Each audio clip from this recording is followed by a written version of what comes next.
ভারতে বায়ু দূষণে প্রতি বছর গড়ে প্রায় 15 লাখ মানুষের মৃত্যু হয়েছে। বায়ু দূষণজনিত কারণে 2009 থেকে 2019 সাল এই 10 বছরে প্রায় 1.5 কোটি মানুষের প্রাণহানি হয়েছে। ভারতীয় বিশেষজ্ঞদের নিয়ে গবেষণার পর ভয়াবহ এই তথ্য দিয়েছে মেডিকেল বিষয়ক সাপ্তাহিক জার্নাল দ্য ল্যান্সেট।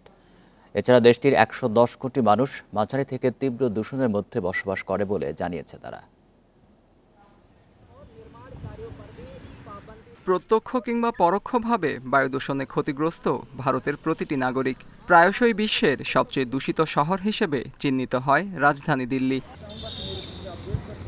2009 থেকে 2019 এই 10 বছরে ভারতে মৃত্যু হয় প্রায় 1.5 কোটি মানুষের। এত মানুষের প্রাণহানির নেপথ্যে একটাই কারণ, বায়ু দূষণ।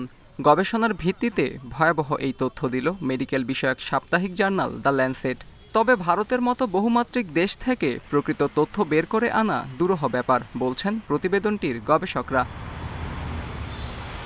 ল্যান্সেটের সাথে গবেষণায় যোগ দেন ভারতের হরিয়ানার অশোকা ইউনিভার্সিটি ও দিল্লির ক্রনিক ডিজিজ কন্ট্রোল এর গবেষকরা। তাদের দাবি, ভারতে সারা বছর বায়ুর মান সূক্ষ্ম কণা জাতীয় পদার্থ অথবা পার্টিকুলার ম্যাটার থাকে 2.5% বেশি, যা বিশ্ব স্বাস্থ্য সংস্থার মানদণ্ডে ঝুঁকিপূর্ণ। Indian national ambient air quality স্ট্যান্ডার্ডসের তথ্য মতে মাঝারি থেকে তীব্র বায়ুদূষণের মধ্যে বসবাস দেশটির 82% মানুষের, যেখানে বাতাসের মানসূচক PM 2.5%-এর চেয়ে ঢের বেশি। বস্তুকণা PM 2.5 হল বাতাসে থাকা সব ধরনের কঠিন এবং তরল কণার সমষ্টি, যার বেশিরভাগই বিপজ্জনক।